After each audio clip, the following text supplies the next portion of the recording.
Hey everyone, welcome to Intellify. This is Akanksha Vyas. Here we are gonna discuss NCERT solution for class 10's mathematics, exercise 3.7, which is optional. Topic linear equation in two variables. So we are here to discuss question number 3. Question number 3 is a train covered a certain distance at a uniform speed.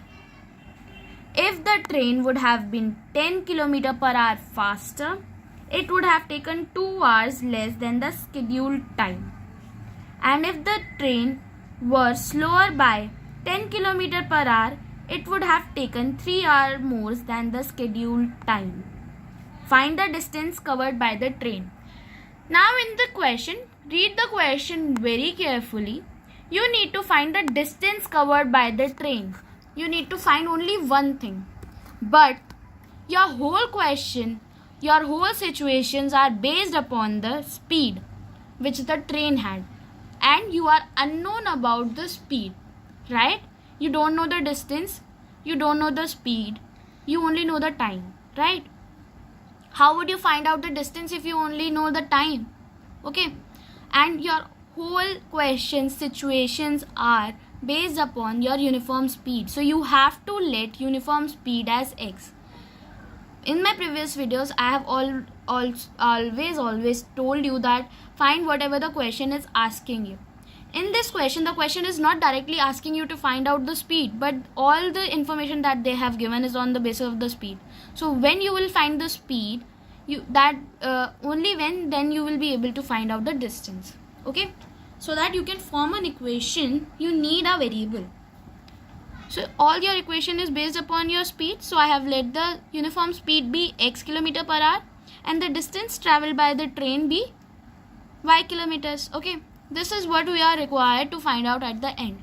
And this is all that we have based upon our situations given, conditions given to us. Okay. Now, the time taken by the train would be y upon x, and why is that? Because there is a very basic formula in science which is speed is equals to distance upon time.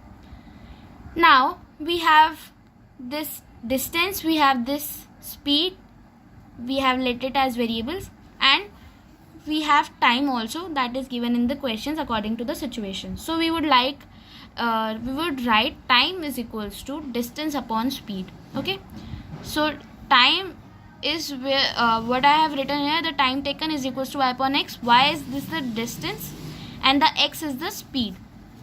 So now time taken is y upon x.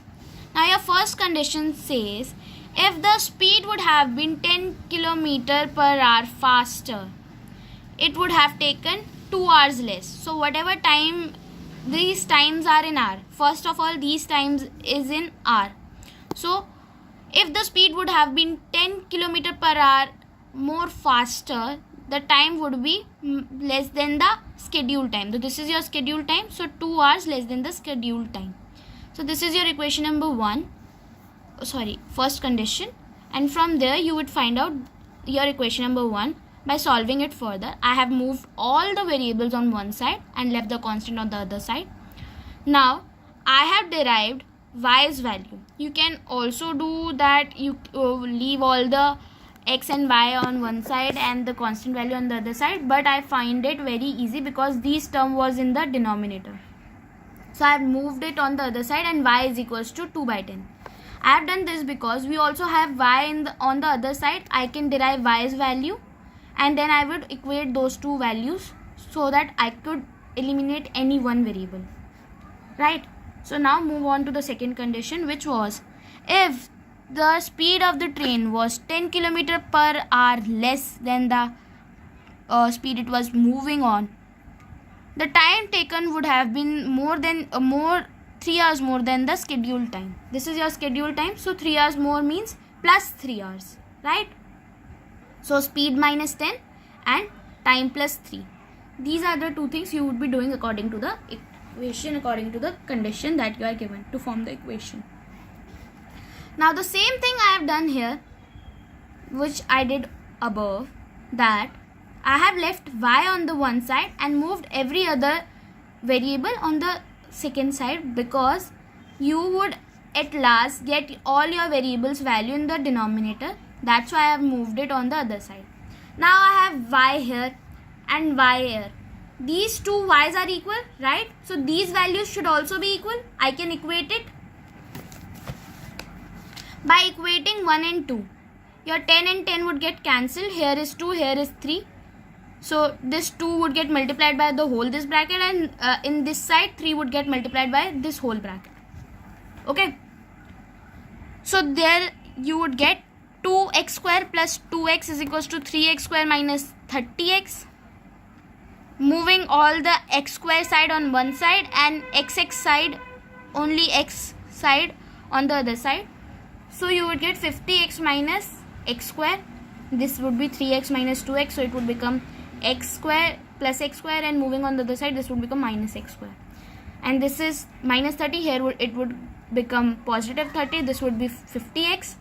This is how we have done. So now we have x and x square. We can take x as common, right? This would x be equal to 0 or x would be equal to 50, right? So x would be 0, we would eliminate because speed is not 0. Otherwise, if the speed is 0, that the car would not be moving. So I have taken the case where the speed is 50 kilometers per hour. Put this 50 kilometers per hour in equation 1 or equation 2, as you like, whichever equation you find it easy to find the value of y with. So by putting the value of x, this would be 500, this would be 50, you would combine it, this would be 550, 10 to 10 would get cancelled, your final answer would come out to be 600 kilometers. So y is 600 kilometers. And how we have derived it?